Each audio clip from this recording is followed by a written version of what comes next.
My husband laughed and said, "What are you gonna do, divorce me?" After I caught him with my own sister. I didn't say a word. Just walked to the bedroom and started packing. They stopped laughing when they saw what I was putting in the suitcase. Hello everyone. Thank you for being here with me today. Before I begin my story, I'd love to know which city you're joining us from. Please feel free to share in the comments. Now, let me take you into this story. The day had been utterly, painfully normal. I remember leaving the office around 5, feeling that familiar sense of satisfaction that comes from a productive week. I'm a partner at an architecture firm I helped build from the ground up, and while the hours can be long, I love the work. There's a solidity to it, a permanence in creating spaces where people will live their lives. It's a feeling of control, I suppose. A feeling that I was an architect of my own life, too. I stopped at the gourmet market on the way home to pick up fresh pasta and a bottle of Chianti. Walter loved it when I made my bolognese from scratch. It was a small thing, but after 25 years of marriage, you learn that love often lives in the small things. It lives in knowing their favorite wine, in making their favorite meal on a Thursday just because. Our house was my sanctuary. A beautiful 2-story colonial I'd designed myself years ago, nestled in a quiet, leafy suburb. Every detail, from the reclaimed oak floors to the Carrara marble in the kitchen, was something I had chosen with care. It was more than a house, it was a testament to the life I thought I had built. Solid. Permanent. When I got home, Walter was already there, in the living room, ostensibly reading the paper, but I could see his phone propped up behind it. "Hey, you," I said, dropping my keys in the grocery bags on the hall table. "Smells like you showered." "Long day," he said, folding the paper with a rustle. "Thought I'd wash it off." He came over and gave me a perfunctory kiss on the cheek. It was routine, practiced. The kind of kiss that doesn't mean anything except habit. We made dinner together, or rather, I cooked while he leaned against the counter and told me about his day. His boss was a jerk. The quarterly reports were a nightmare. The usual complaints. I listened, offered sympathetic noises, and chopped onions. It was the familiar dance of our evenings, a choreography we'd perfected over 2.5 decades. After dinner, we settled onto the couch in the living room. It was a plush, custom-made sectional in a soft gray fabric that had taken me 6 months to choose. I remember thinking about that, the absurd amount of time I'd spent on paint swatches and fabric samples, all to create this perfect, peaceful home. The gas fireplace was on, just for the ambience, its soft, orange light flickering across the framed photos on the mantelpiece. Photos of our wedding, him looking so handsome and nervous in his tux. Photos of family vacations to the Grand Canyon, our faces wind-burned and smiling. Photos of my younger sister Brenda's college graduation, me and Walter standing on either side of her, beaming with pride. A whole life, captured in polished silver frames. I was 52, an age where you believe the foundation of your life is set in stone. You've weathered the storms, you've raised your hypothetical children, you've settled into the comfortable, predictable rhythm of a long marriage. You think you know the person sitting next to you better than you know the back of your own hand. I picked up a design magazine, and Walter was on his phone. He was supposed to be looking up reviews for a new French restaurant to celebrate our anniversary. 25 years. A quarter of a century. It felt monumental, a milestone that deserved champagne and celebration. But he wasn't looking at restaurants. His phone buzzed, a low, discreet vibration from inside his pocket. He pulled it out, and his movements were just a little too quick, a little too guarded. He angled the screen away from me, a subtle shift of his body that screamed secrecy. It was a small thing, a tiny crack in the placid surface of our evening, but my architect's eye for detail, for things that are misaligned, caught it immediately. Then, he smiled. It wasn't his usual smile. It wasn't the tired, end-of-the-day smile he gave me, or the polite, thin-lipped smile for the neighbors. This was a secret smile. A private, lit-from-within smile that made his eyes crinkle at the corners. My breath caught in my throat. It was the one he used to give me when we were first dating, back when a simple text from me could make him light up from across a crowded room. Seeing that smile now, directed at a cold, glowing screen, it felt like a physical blow, a punch to the gut that left me winded. Another buzz. More smiling. He started typing with both thumbs, his brow furrowed in concentration, completely and utterly absorbed. The world outside of that little rectangle of light, the crackling fire, the soft music playing, his wife of 25 years sitting 3 feet away, had ceased to exist for him. "Find anything good?" I asked, my voice sounding strained and artificially bright to my own ears. He jumped, startled, as if he'd forgotten I was even in the room. He quickly locked his phone and set it face down on the cushion between us. "Oh. Yeah.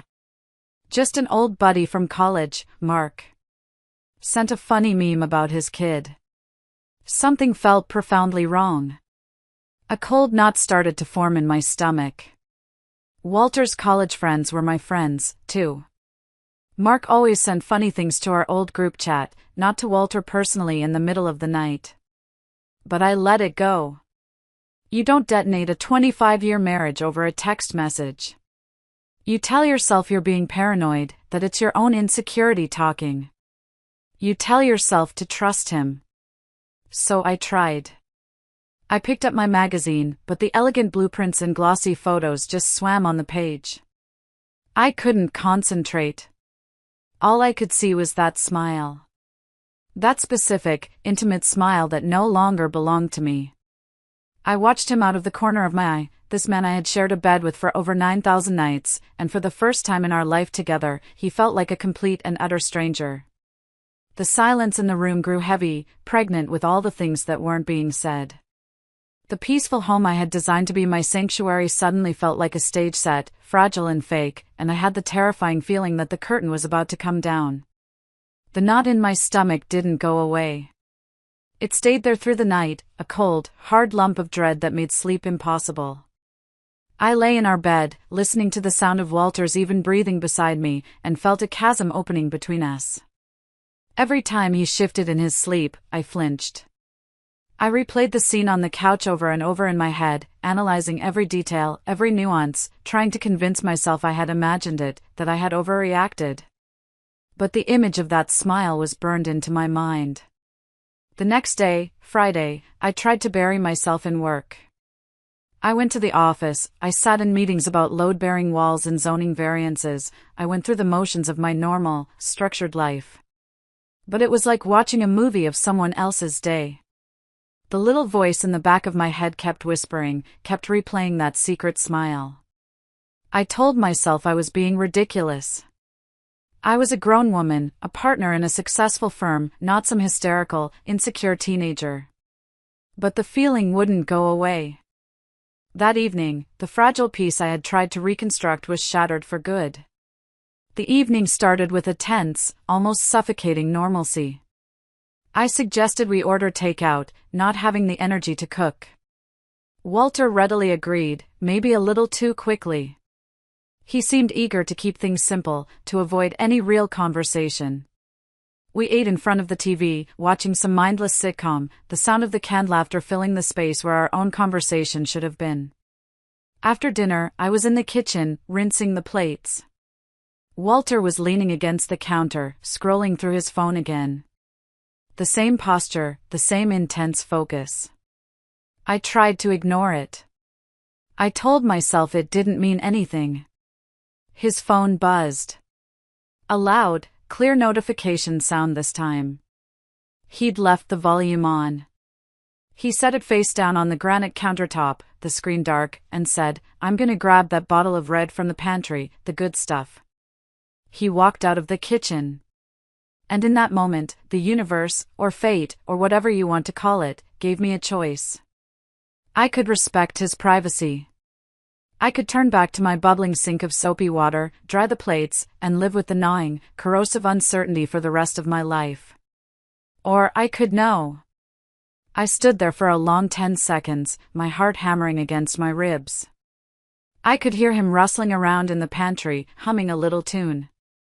The sound was so normal, so domestic, it made the situation feel even more surreal. "Just turn it over, Audrey," the voice in my head urged. "You have to know." My hand trembled as I reached for the phone. It felt heavy in my hand, like it contained the weight of my entire future.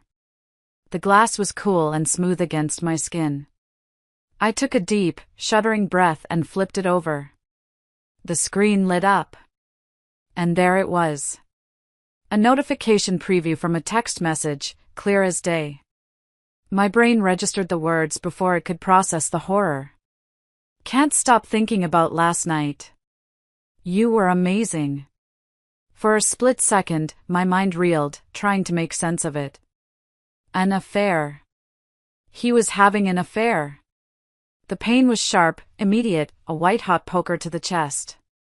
But it was the name below the message that made the world stop spinning. The name that turned the sharp pain into a soul-crushing implosion that vaporized everything I thought I knew. It wasn't a name I didn't know. It wasn't some stranger, some coworker, some random woman I could hate from a distance. The name was Brenda. My sister. My baby sister. The little girl whose scraped knees I had bandaged. The awkward teenager I had coached through her first date. The maid of honor at my wedding, who had given a tearful speech about how I was her hero.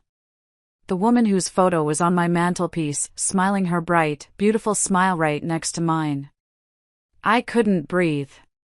The air was sucked out of my lungs as if by a vacuum. The sound of the running water in the sink faded into a dull, distant roar in my ears. I stared at the name, my sister's name, on my husband's phone, next to those words, and my reality fractured into a million jagged pieces. It wasn't just a crack in the mirror anymore. The mirror had been smashed to dust, and the reflection staring back at me was a woman I no longer recognized, living a life that was a complete and utter lie. I heard the pantry door open. I heard Walter walking back towards me, the bottle of wine clinking against the corkscrew in his hand. He was still humming that little tune, completely and utterly oblivious. And I just stood there, frozen, holding the evidence of their unimaginable betrayal in my hand, the heat from the phone burning like a brand against my palm. Time seemed to slow down to a thick, syrupy crawl. I could feel the cold of the granite countertop seeping into my fingertips where I gripped the edge for support, the only thing keeping me upright. Walter stopped humming when he saw my face. The casual smile dropped from his lips. "Audrey? What is it? You look like you've seen a ghost." I tried to speak, but no sound came out. My throat had closed up. I just turned the phone around, my hand shaking so violently the screen seemed to vibrate, and held it out for him to see. His eyes scanned the screen. I watched his face, desperately searching for any sign of remorse, of panic, of shame. There was nothing. I saw a flicker of annoyance, quickly masked. He looked like a teenager who'd been caught breaking curfew, not a man who had just dynamited his 25-year marriage. He let out a long, theatrical sigh. "Look, it's not what you think." The sheer, insulting weakness of that cliché, the most pathetic line in the cheater's handbook, finally broke my paralysis. "Not what I think?" My voice was a choked, ragged whisper I barely recognized as my own. "It says Brenda. My Brenda. And it says you were amazing last night." Each word was a shard of glass I had to force out of my throat. He had the audacity to look bored, put upon. He gently took the phone from my trembling hand and slipped it into his pocket, as if hiding the evidence would make it disappear. "You're overreacting. You're being dramatic." "Dramatic?" I whispered. Just then, the back door clicked open. And in walked Brenda. She was carrying a bag from a local bakery, a bright, cheerful smile on her face. "Hey!" I was in the neighborhood and thought I'd bring dessert. "They have that lemon tart you love, Audie." She used my childhood nickname, and the sound of it on her lips now was a desecration. Her smile faltered as she took in the scene. She looked from my ashen face to Walter's tense posture, a quick, calculating glance between the two of them. And in that single, fleeting glance, I saw everything. There was no surprise. No confusion. Just recognition. She knew. Of course she knew. She wasn't an innocent party caught in the crossfire. She was the other combatant. I looked at my little sister, the woman whose secrets I had kept, whose tears I had dried, whose life I had celebrated as if it were my own. Brenda? I whispered, the name tasting like ash and poison in my mouth. She didn't even try to deny it. She leaned against the doorframe, setting the bag with the tart on the floor. A slow, smug little smirk played on her lips. She looked at Walter, and he looked at her, and a silent, triumphant conversation passed between them. And then it happened. The thing that broke me. The thing that killed the last shred of hope in my heart. Walter started to laugh. It wasn't a small, nervous chuckle. It was a full, deep-bellied laugh. A laugh of pure, unadulterated mockery, of relief that the secret was finally out. Brenda joined in, a high, tinkling laugh that sounded like breaking glass. They stood there, in my kitchen, my husband and my sister, laughing. Laughing at my pain. Laughing at the utter destruction of my world. The sound echoed off my pristine marble countertops, a grotesque symphony of their shared betrayal. The blood drained from my face. I felt a strange, horrifying sense of detachment, as if I were floating near the ceiling, watching this obscene little play unfold below. The woman standing there, her face a mask of silent horror, couldn't possibly be me. Through his laughter, Walter finally managed to speak, wiping a tear of mirth from the corner of his eye. The words he said will be burned into my memory, seared onto my soul, until the day I die. "Oh, come on, Audrey," he gasped, still chuckling. "It's not that serious. What are you gonna do, divorce me?" And in that moment, with their cruel laughter ringing in my ears, something inside me didn't just break. It died. The loving wife, the trusting sister, the woman who built her life around these two people, she ceased to exist. She turned to dust and blew away. And in her place, something cold, and hard, and silent began to form, like a diamond under unimaginable pressure. I didn't scream. I didn't cry. I didn't throw the heavy cast-iron skillet at his head, though the image flashed through my mind with vivid clarity. I just stood there, a hollowed-out shell. The laughter eventually died down, sputtering out into awkward silence when they realized I wasn't reacting. They looked at me, a little confused now, their shared amusement giving way to a flicker of uneasy uncertainty. "Audrey? Say something," Walter said, his tone still light, but with an underlying edge of command. He was used to me reacting, to us talking things through. My silence was a variable he hadn't accounted for. I didn't. I turned my back on them, a simple, deliberate movement. I walked out of the kitchen, through the dining room with the long mahogany table where we'd hosted so many family Thanksgivings, and started up the grand, curving staircase. Each step on the plush runner felt heavy, monumental. I could hear them following me, their footsteps hesitant on the hardwood floor below. "Where are you going?" "We're talking about this," Walter called after me, a note of panic creeping into his voice. But we weren't talking. They were laughing. I was done talking. Forever. I walked into our bedroom. Our bedroom. The place that had been my sanctuary. The king-sized bed with the ridiculously high thread count sheets I'd insisted on. The matching walnut nightstands. The life we had built, contained in these four walls. I went straight to the walk-in closet, a space I had designed to be organized and serene. On the top shelf, covered in a canvas dust bag, was a set of expensive, hand-stitched Italian leather luggage. I'd bought it for Walter for our 20th anniversary, for that trip to Italy we'd taken. He'd loved it, bragging about it to anyone who would listen. I pulled down the largest suitcase. It was heavy, beautifully made. A symbol of our shared history, of our travels, of our life together. I laid it on the pristine white duvet of our bed and unzipped it with a firm, decisive pull. They were standing in the doorway now, watching me, their expressions a strange mix of apprehension and lingering arrogance. "What are you doing?" Brenda asked, her voice laced with a mocking curiosity. "Packing his bags for him? Kicking him out? A little dramatic, don't you think?" I ignored her. I walked over to my side of the closet. My clothes hung in neat, orderly rows, organized by color and season. My silk blouses. My work suits. The beautiful cocktail dress I wore for date nights that had apparently been a complete and utter lie. With a strange, detached calm, I began to take them off the hangers. One by one. I folded them carefully, my hands moving with an eerie precision, smoothing out the wrinkles, and placed them inside the suitcase.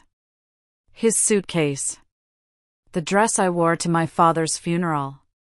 The sweater he gave me for Christmas 5 years ago. Each item was a memory, a piece of our shared story. And I was packing it all away. The silence in the room stretched, thick and suffocating. The only sound was the soft rustle of fabric, the quiet click of hangers. Their amusement was rapidly fading, replaced by a dawning, horrified understanding.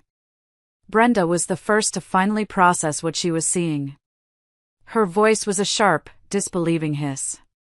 "Wait, are you packing your clothes in his suitcase?" I continued to pack. My favorite cashmere sweater. My comfortable jeans. My workout clothes. Everything went in. I was a machine, methodical and silent. The cold, hard diamond of resolve inside me was in control now. It was directing my hands, my feet, my every move.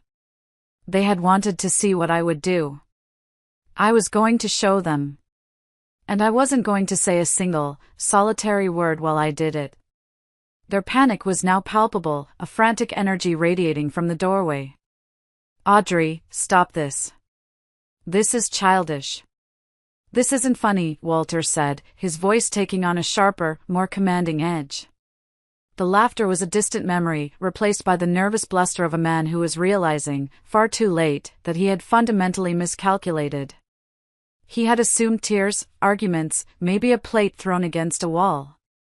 He had not anticipated this cold, silent, methodical dismantling of their life. I ignored him. After packing my essential clothes, I walked into the expansive master bathroom. I grabbed my toiletries from the marble vanity, my expensive face cream that he always complained about the cost of, my Chanel perfume he'd bought me for my 50th birthday, my electric toothbrush. Everything went into a travel bag and then into the suitcase. They just stood there, watching, two useless statues of flesh and blood. My silence was a wall of reinforced concrete they couldn't penetrate. I zipped up the large suitcase with a final, satisfying tug and set it on the floor. Then I went back into the closet and pulled down the matching leather carry-on. The beautiful bag we'd used for weekend trips to the wine country. "Hello? Earth to Audrey. Are you seriously giving me the silent treatment?" Walter's voice was getting louder, bordering on a shout. "So I messed up. It's a big deal. I get it. But you don't just do this. You don't throw away a family." "Our family?" I thought, as I started packing my shoes. "You torched our family and used the flames to keep you warm."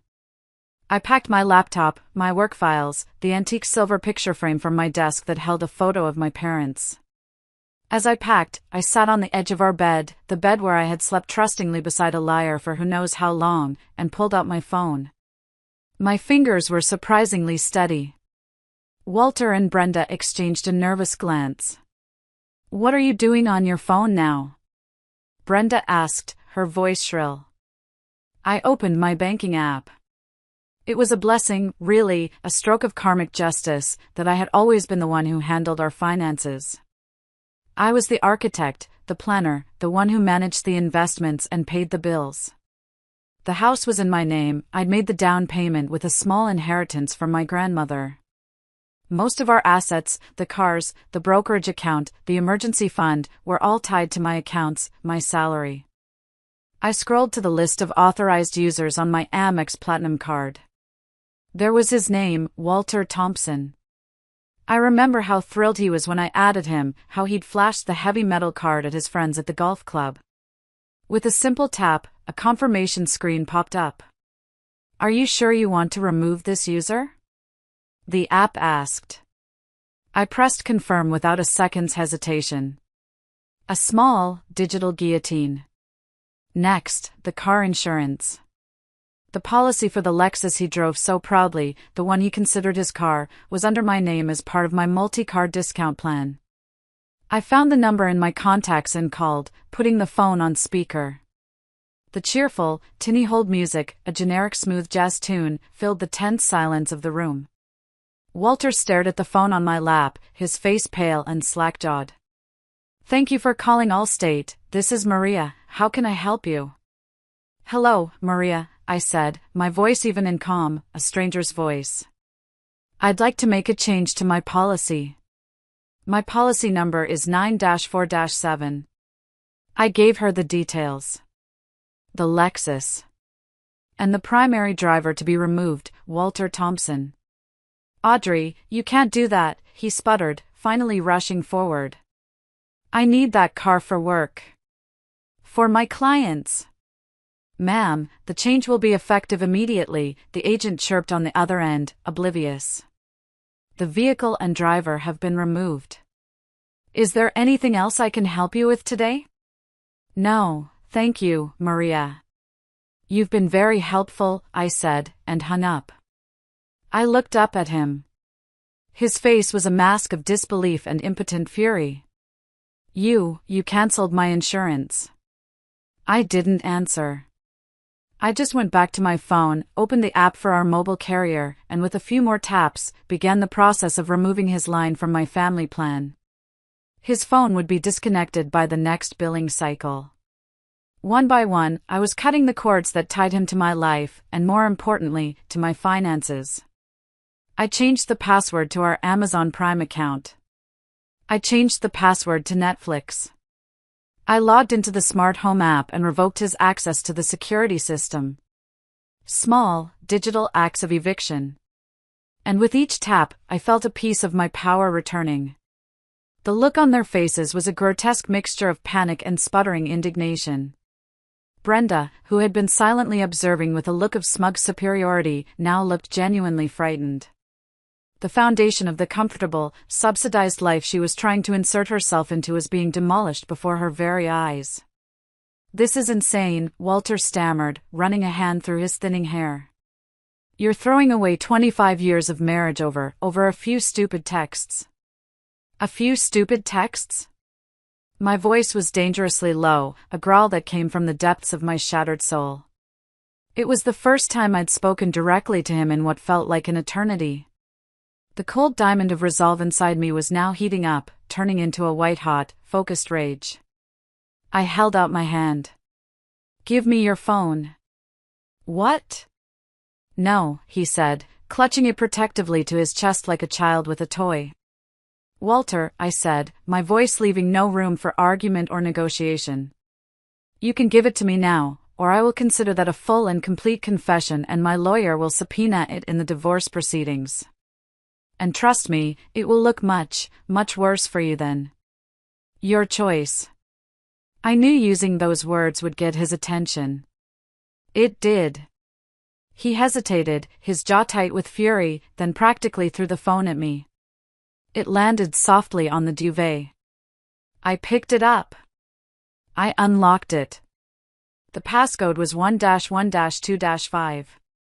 The birthday of our first dog, a goofy golden retriever named Sadie who had died 10 years ago. He hadn't even bothered to change it. The intimacy of that knowledge, the shared secret of that number, now felt like a violation. I opened his messages with Brenda. It wasn't just a few texts.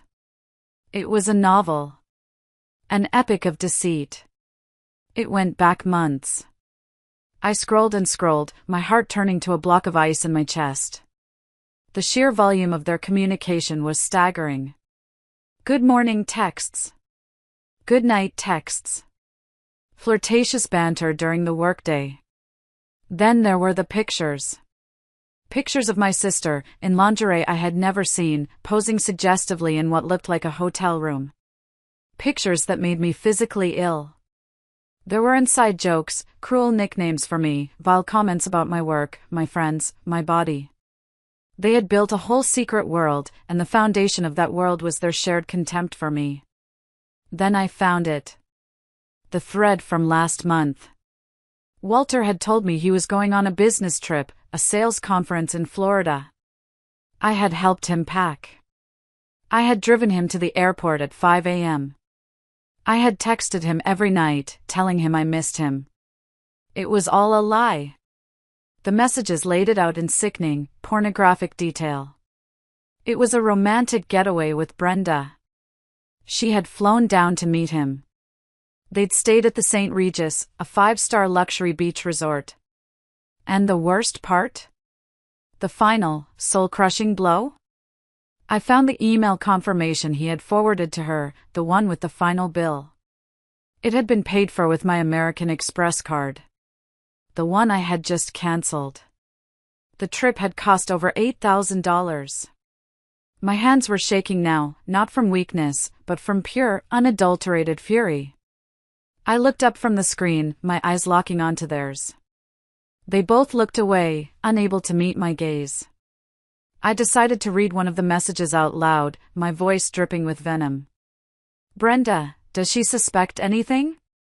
Worried she'll check the credit card statement. I paused, letting the words hang in the air like toxic smoke. Walter, not a clue.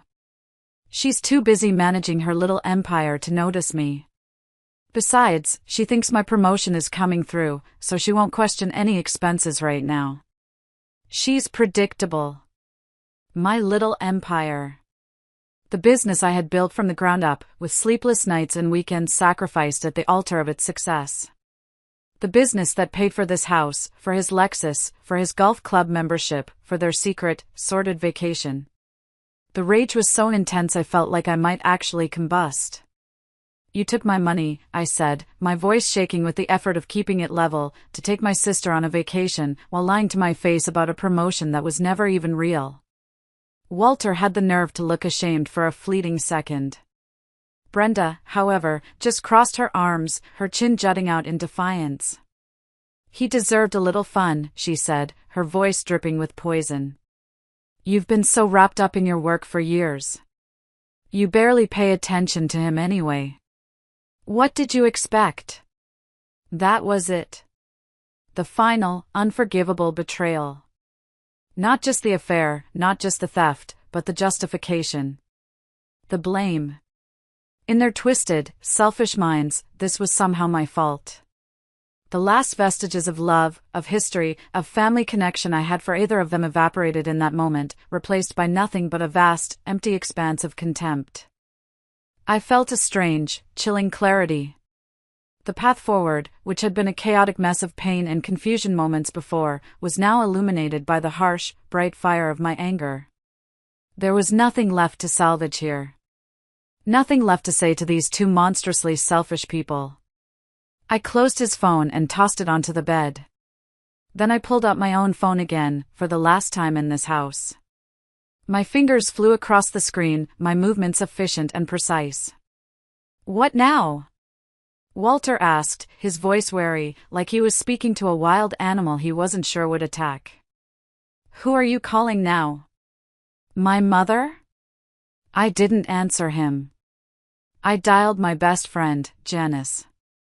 We'd been friends since college, had seen each other through everything. She picked up on the second ring. Hey, Audrey. What's up? Her cheerful, familiar voice came through the speaker, a lifeline from the sane world. Janice, I said, and my voice finally broke, just for a second, a single crack in the icy facade. Can I come and stay with you for a few days? I need to get out of here.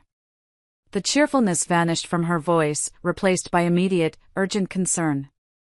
Oh my God, of course. What happened? Are you okay? Where are you? I'm at home, I said, looking directly at Walter as the words came out of my mouth. Walter's been cheating on me. With Brenda. There was a stunned, horrified silence on the other end of the line. Then, a string of curses that made me almost smile. That absolute bastard. That snake. Of course you can stay. Don't even ask. I'm on my way to get you right now. No, I said quickly. Don't come here. I don't want you in this house with them. I'm leaving now. I'll take an Uber. Okay. Okay, honey. The spare room is always ready for you. You know that. The door will be unlocked. Just get here safely. And Audrey? You call me the second you are in that car. I will. Thank you, I whispered, and hung up. Next, I opened the Uber app. I put in Janice's address. The map showed a little car icon just a few blocks away. 5 minutes. The reality of the situation, the finality of it, finally seemed to crash down on them. This wasn't a temporary dramatic gesture. This wasn't a tantrum. I was leaving. I was really, truly leaving. Wait, you can't just leave. Brenda cried out, her defiance crumbling into a pathetic, childish whine. This is your house. Exactly, I said, my voice cold again. It is my house.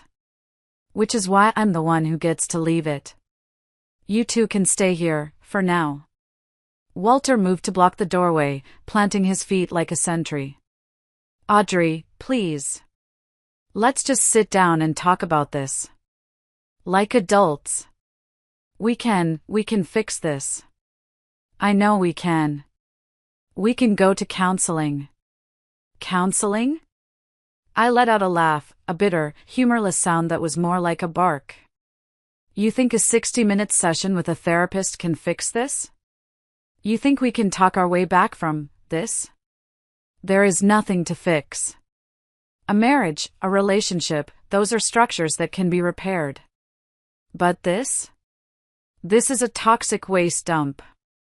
And I am evacuating. My phone buzzed. My Uber was outside. I grabbed the handles of the 2 heavy leather suitcases. They were filled with the curated pieces of the life I thought I had, a life that was now nothing but dead weight. I started rolling them towards the bedroom door. They both rushed forward, trying to stop me. Brenda grabbed at one of the suitcases, fumbling with the zipper. You're not going anywhere. We need to talk. Walter put his hands on my shoulders, his grip surprisingly strong. Audrey, please don't do this. Think about what you're throwing away. I stopped. I looked down at his hands on my shoulders, the hands of a stranger. Then I looked up at his face, a face I no longer recognized. Then I glanced over at my sister, who was desperately trying to unpack my shoes as if that would somehow keep me there. I felt a wave of disgust so profound it almost made me gag. I shrugged his hands off me with a force that surprised even myself. I looked at both of them, these 2 people who had been the twin pillars of my universe, now just pathetic, selfish strangers standing in the wreckage they had created.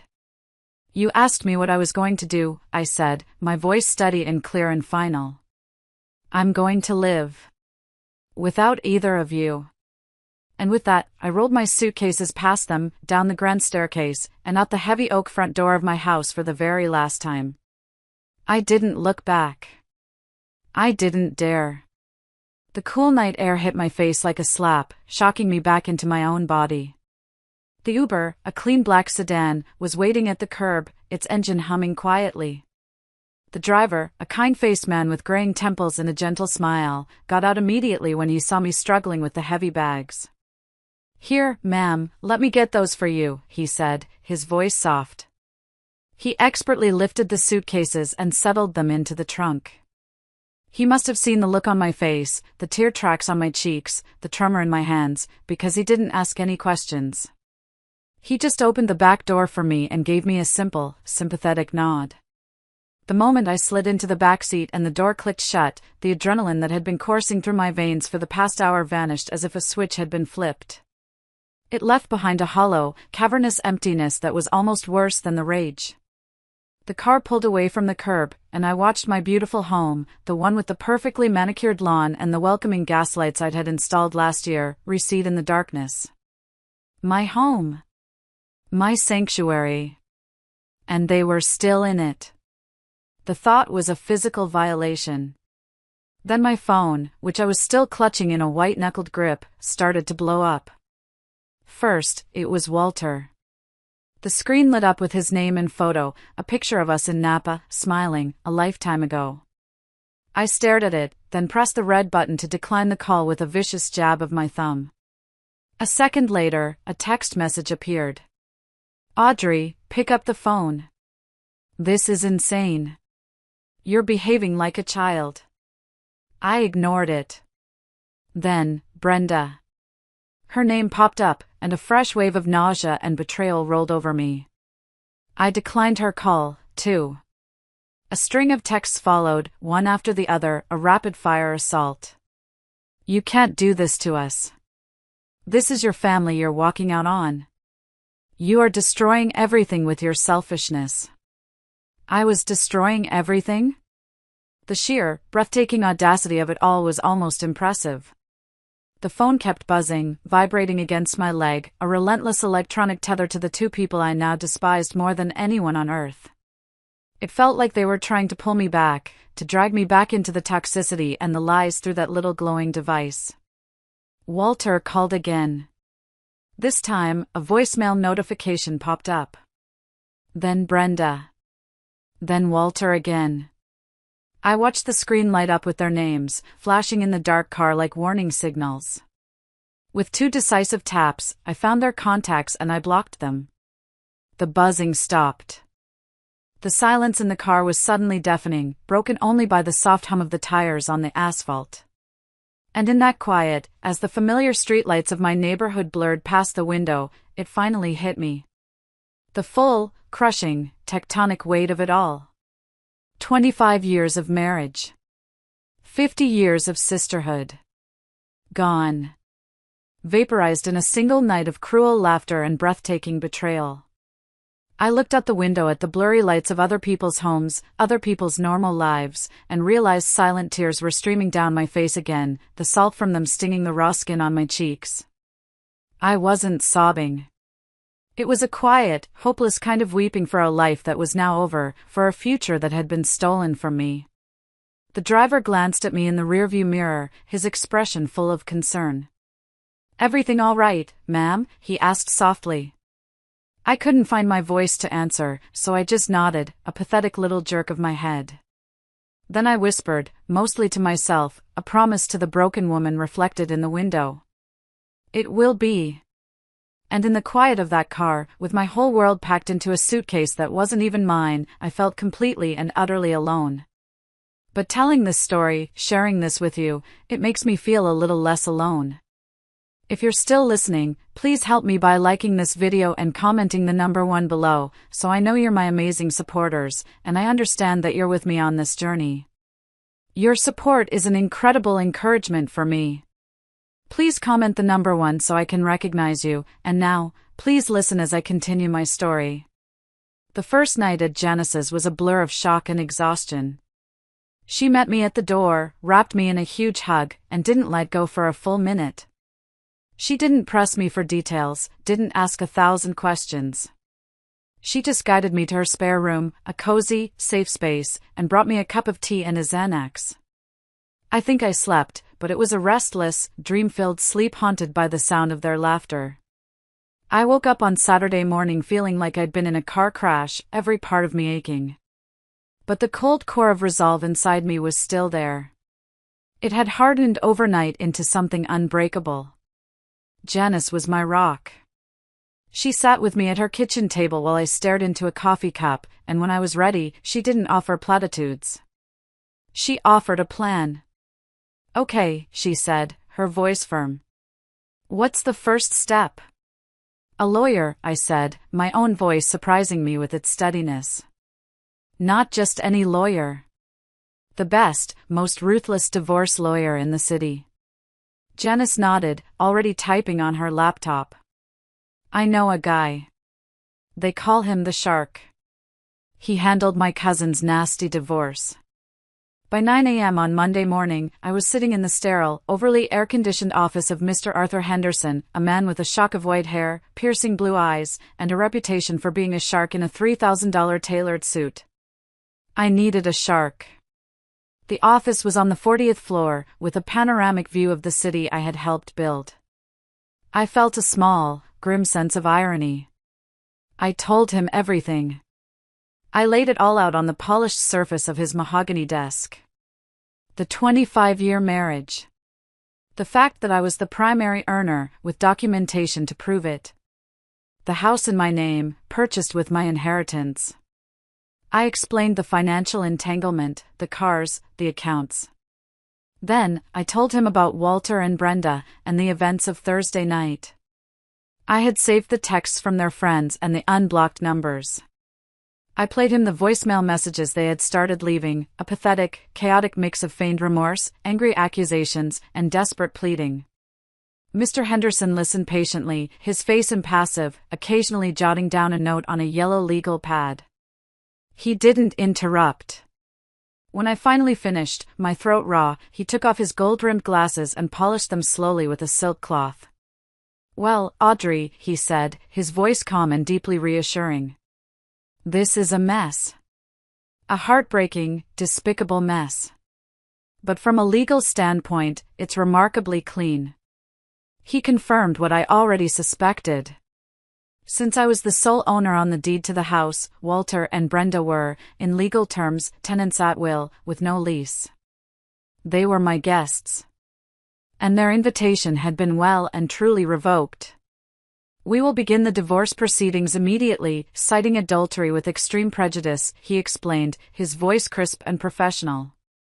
We will also file for an emergency order to freeze all joint assets, though it sounds like there are very few. And most importantly, we will serve them with a formal, legally binding eviction notice. They will have 30 days to vacate your property. If they refuse, we will have them removed by the county sheriff. The words felt both terrifying and empowering.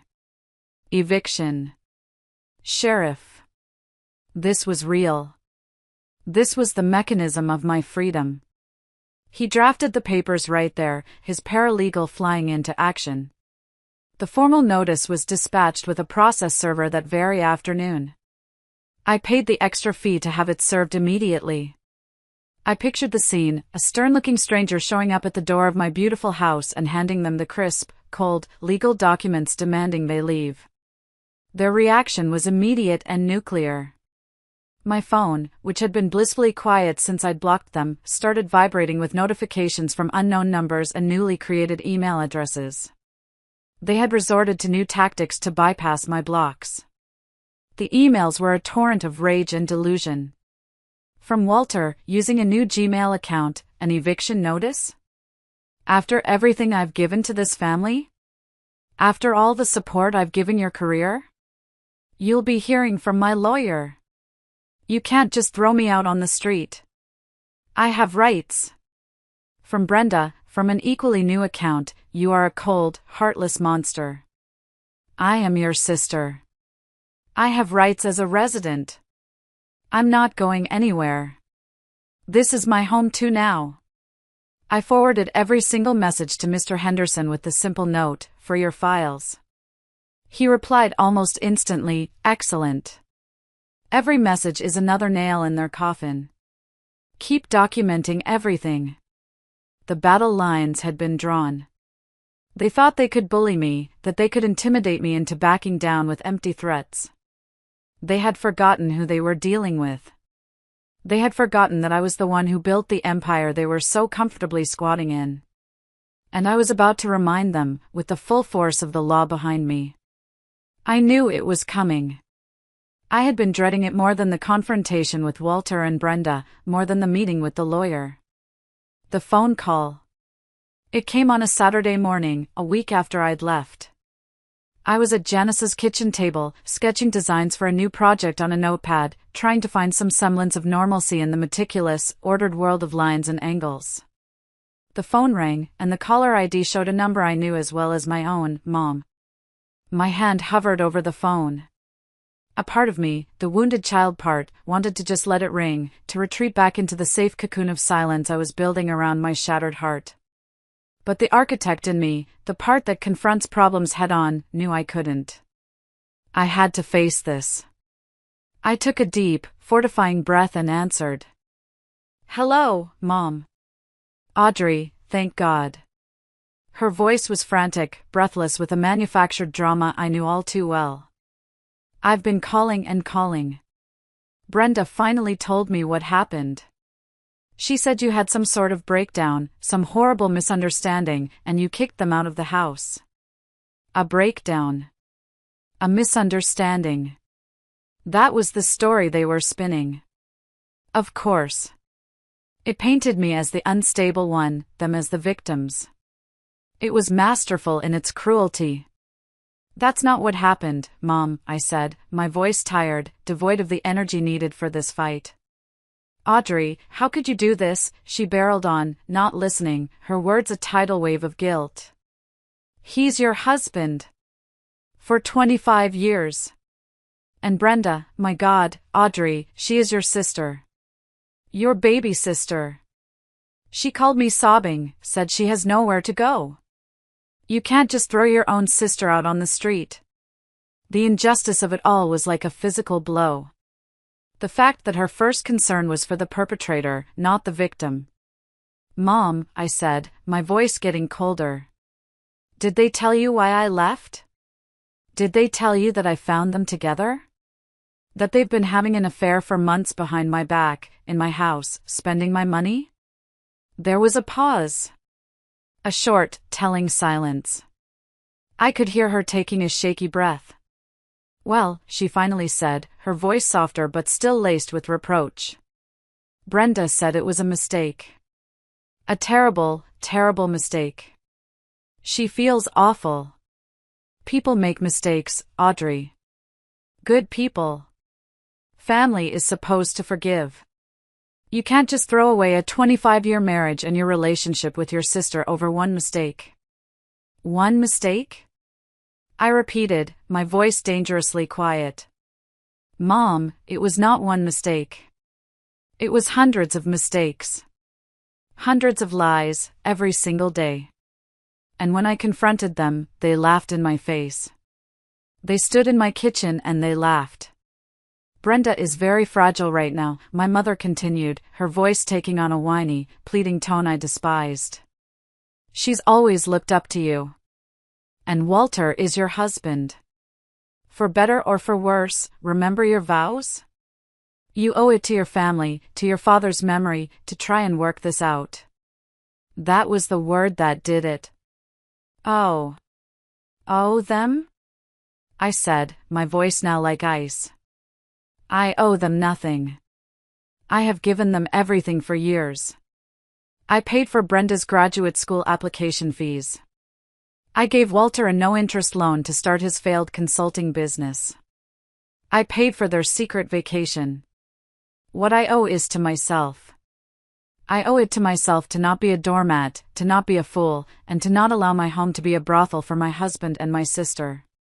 They have 30 days to find a new place to live. That's more generosity than they deserve." I could hear her starting to cry on the other end, the wet, gulping sobs of someone who isn't getting their way. "You're tearing this family apart, Audrey. You're being so selfish." "No, Mom," I said, the last bit of hope I had for her support, for her motherly protection, dying in my heart. "I'm not. They already did that. I'm just cleaning up the mess." I ended the call. I sat there in the silence of Janice's sunny kitchen, the notepad with my beautiful, orderly designs mocking me from the table. I realized with a profound and painful clarity that I hadn't just lost a husband and a sister. In a way, I had lost my mother, too. Her loyalty, I now saw, was not to her children, but to the fragile, idealized image of a perfect family she wanted to project to the world. and I had just smashed that image to pieces. I was truly, completely on my own. The next 2 weeks were a strange, surreal limbo. I lived at Janice's, working remotely and trying to create a new routine. Janice was a saint, giving me space when I needed it and forcing me to eat when I forgot. The days were a blur of legal emails, work calls, and long, aimless walks. The nights were the hardest, filled with a suffocating loneliness. Meanwhile, Walter and Brenda's desperation campaign escalated. Having failed to break me with emotional blackmail from my mother, they resorted to a campaign of petty, infuriating harassment. It started with the finances. I got another fraud alert, this time from my brokerage account. Someone had tried to log in and initiate a wire transfer. The security protocols I had put in place with my financial advisor held, and the attempt was blocked. I knew it was Walter. He was testing the fences, looking for a weak spot. Then came the social media smear campaign. Brenda, who had always been obsessed with her online image, posted a long, rambling, tear-stained story on Facebook. She was clever. She didn't mention the affair, of course. She painted a picture of a concerned, heartbroken sister worried about her older sibling's sudden and alarming mental instability. She claimed I had become paranoid and delusional, that I was under extreme stress from work, and that I had thrown them out into the cold based on a terrible misunderstanding. She ended the post with a plea for her friends to pray for me and my healing. It was a masterpiece of passive-aggressive victimhood. My phone started buzzing with messages from distant relatives and old family friends, all expressing their concern. "Is everything okay, Audrey? Heard you're going through a tough time. Brenda is so worried about you. I don't usually engage in social media drama. It's undignified. But this was a calculated attack on my sanity and my reputation. It required a response. I didn't write a long post. I didn't get into a war of words. I simply went to her post and left a single, public comment. Ask her about the business conference at the St. Regis in Florida last month. Then ask her who paid for it. I have the credit card receipts, charged to my account. It seems misunderstandings are quite expensive these days." The comment section exploded. People started asking questions. Within an hour, Brenda's entire post and all the comments had been deleted. But they weren't done. The pettiness escalated into the bizarre. My weekly grocery delivery from Fresh Market was mysteriously cancelled.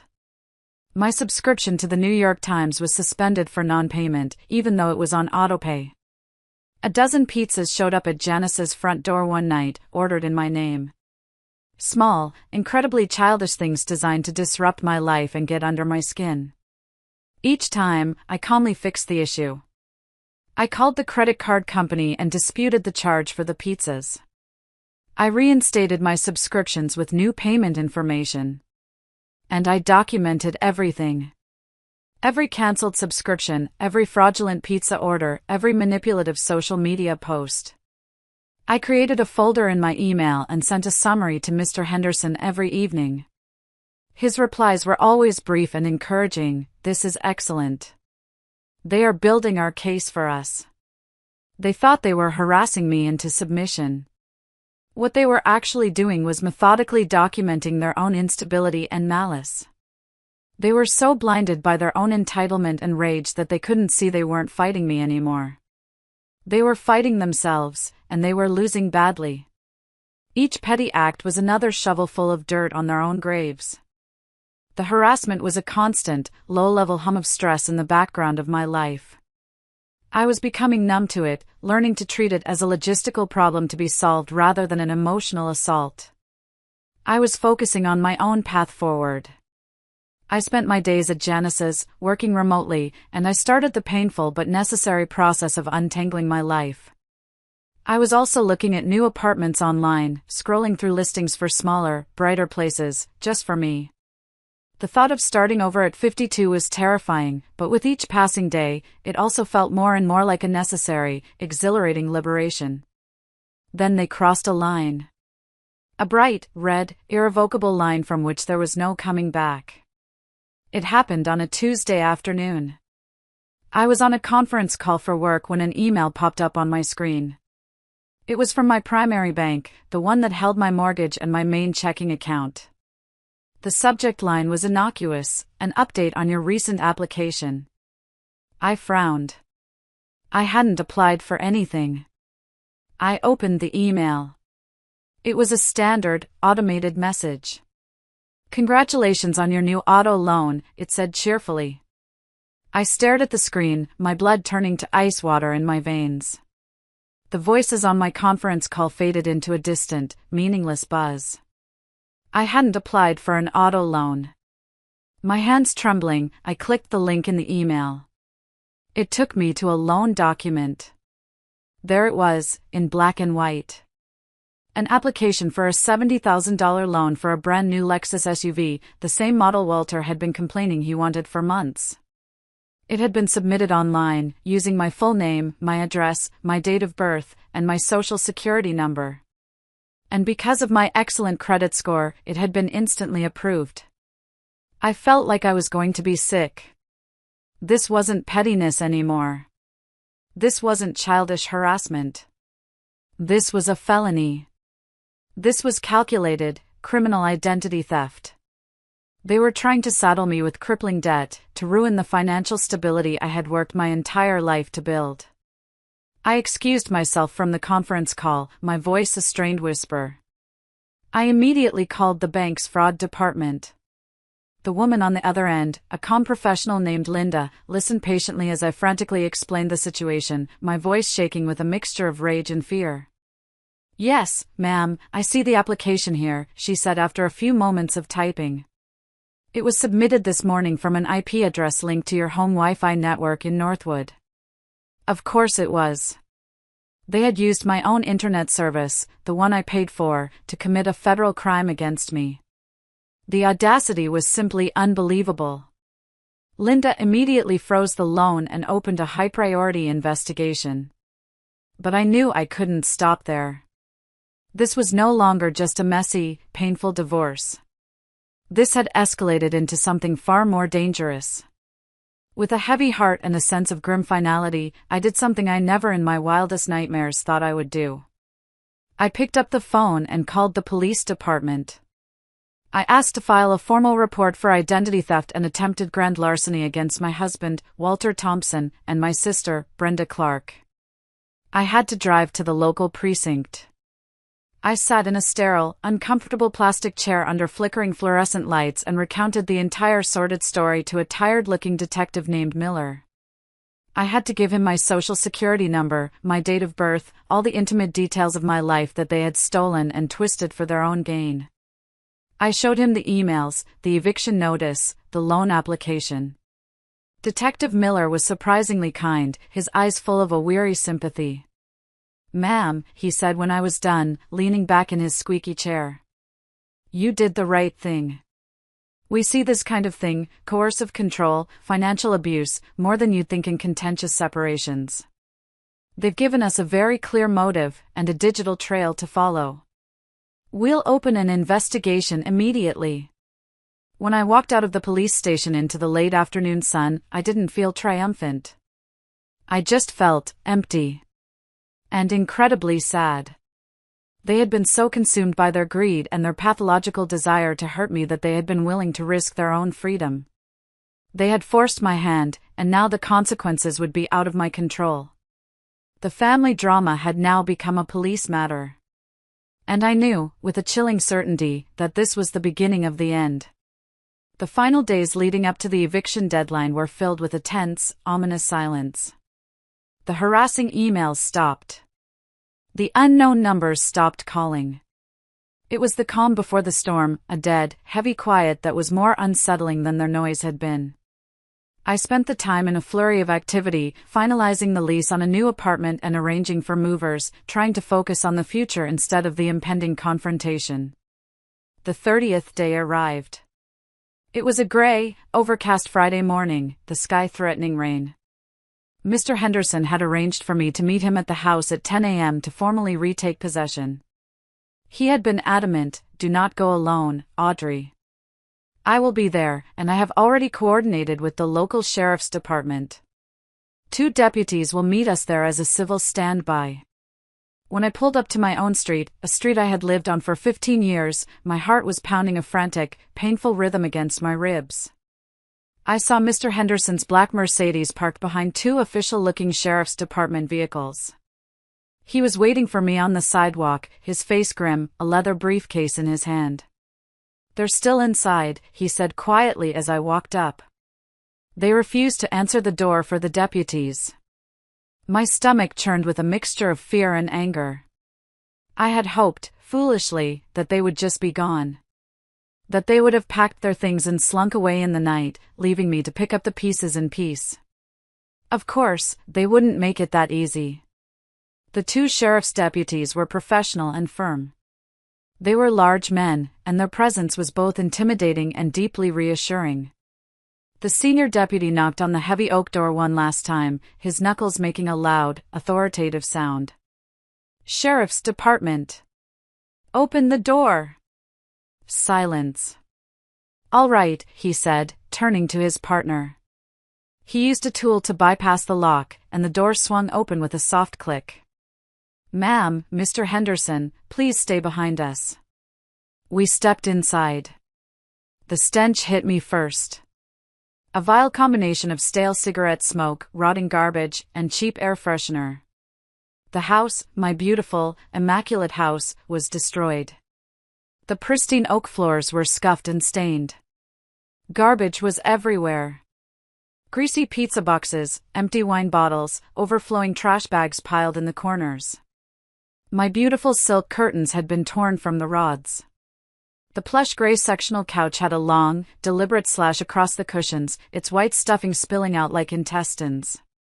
The framed photos on the mantelpiece had been shattered, the glass crunching under our feet as we walked. My life in silver frames, smashed to bits. And on the living room wall, right above the fireplace, scrawled in what looked like bright red lipstick, were the words, "Money-loving witch." I felt a wave of dizziness and leaned against the doorframe for support. This wasn't just mess. This was malice. This was a deliberate, hateful act of desecration. We found them in the master bedroom, sitting on the edge of the bare mattress, which was also stained. They were surrounded by a few hastily packed bags. They looked pathetic. Defeated. Their beautiful clothes were rumpled, their faces pale and drawn. The arrogance was gone, replaced by a sullen, childish resentment. "You need to vacate the premises immediately," the senior deputy said, his voice booming in the trashed room. Walter just stared at the floor, refusing to look at me. But Brenda, my sister, looked up, her eyes filled with a venomous, unadulterated hatred. "I hope you're happy, Audrey," she spat, her voice cracking. "You've destroyed everything." "I didn't destroy anything, Brenda," I said, my voice shaking but clear. "I just turned on the lights." Just as the deputies were preparing to escort them out, there was a knock on the open front door. 2 new figures appeared in the hallway. They were dressed in plain clothes, a man and a woman, and they held up badges in leather wallets. "Detectives," the man said, his eyes scanning the room. "We're here to speak with Walter Thompson and Brenda Clark." A new kind of fear, cold and sharp and utterly different from the fear of eviction, flashed across Walter's and Brenda's faces. This wasn't about the house anymore. The lead detective, who I recognized as Detective Miller from the precinct, turned to them. "We have a warrant to search the premises and seize any electronic devices. This is in relation to an ongoing investigation into felony identity theft and bank fraud." Brenda started to cry, a high, wailing, theatrical sound. Walter just sagged, as if all the bones had been removed from his body. He looked 20 years older. The detectives read them their Miranda rights, the familiar words from 1,000 TV shows now a chilling reality in my own bedroom. They placed my husband, and my sister, in handcuffs. As they were led out of the house, past the wreckage of the life we had once shared, Walter finally looked at me. There was no anger in his eyes. Just a hollow, empty despair. He knew it was over. All of it. I stood there, in the middle of my ruined home, and watched them being placed into the back of separate, unmarked police cars. I didn't feel happy. I didn't feel victorious. I just felt an overwhelming, profound sense of quiet, blessed relief. The storm had finally passed. The house was a wreck, but it was my wreck. And it was finally quiet. The months that followed were a painful, methodical process of cleaning up. There was the physical cleanup, which required a professional crew who specialized in biohazards and property damage. It took weeks. There was the legal cleanup, which involved endless meetings with Mr. Henderson, insurance adjusters, and the district attorney's office. And then there was the emotional cleanup, the hardest part of all, which is still ongoing. The legal case against them was a slam dunk. The detectives found the loan applications and a host of other incriminating evidence on Walter's laptop, which had been seized from my bedroom. Faced with irrefutable digital evidence, both he and Brenda took a plea deal to avoid a longer, more public trial. They avoided prison time, a fact that initially angered me, but Mr. Henderson helped me see it differently. A trial would have been a circus, Audrey, he'd said. This is cleaner. And the consequences are still severe. He was right. They were each sentenced to 5 years of probation, ordered to pay restitution for the damages to the house, and had to complete 500 hours of community service. They both now had felony criminal records. Their professional and personal lives were in ruins. Walter was fired from his job. Brenda's nursing license was put under review. They had become pariahs. The divorce was finalized quickly and quietly. Thanks to their criminal actions and the mountain of evidence of adultery and financial abuse, Walter got nothing. The house, the savings, the investments, my 401k, my pension, they were all protected as my premarital assets and personal earnings. He walked away with his clothes, his debt, and his criminal record. Last I heard from a mutual acquaintance, he was living in a cheap rental apartment across town, working a low-level sales job selling office supplies. Brenda's fate was, in some ways, even sadder. Our mother, finally forced to confront the ugly, undeniable truth, was devastated. She tried to support Brenda, but their relationship, already strained, fractured under the weight of the shame and disappointment. Brenda lost most of her friends, who were horrified by what she had done. She moved 2 states away to live with an aunt, trying to escape her ruined reputation. We have not spoken a single word since the day she was arrested. Sometimes I wonder if I'll ever hear from her again. As for me, I couldn't bear to stay in that house. I couldn't sleep in that bedroom or cook in that kitchen. It was tainted with too many bad memories, stained by their betrayal. I had the professional crew restored to its former beauty, every wall repainted, every floor refinished. And then I put it on the market. It sold in a week. I took the proceeds and bought a small, sunny, 2-bedroom apartment in a modern high-rise in the city. It has a balcony that overlooks the park, and it's all mine. The day I moved in, carrying a single box of my most treasured belongings, I felt a sense of peace I hadn't felt in years. I spent weeks decorating it, not with things to impress others, but with things that made me happy. I bought a ridiculously comfortable velvet armchair. I started an indoor herb garden. I enrolled in a pottery class, something I'd always wanted to do. My first few creations were lopsided and ugly, but the feeling of the cool, wet clay spinning in my hands, of creating something new from a lump of earth, felt like a powerful metaphor for my own life. One day, I was cleaning out the last few boxes from the move and I found them, tucked away in the back of the storage unit, the expensive Italian leather suitcases I had bought for Walter all those years ago. The ones I had used to pack my things on that terrible night.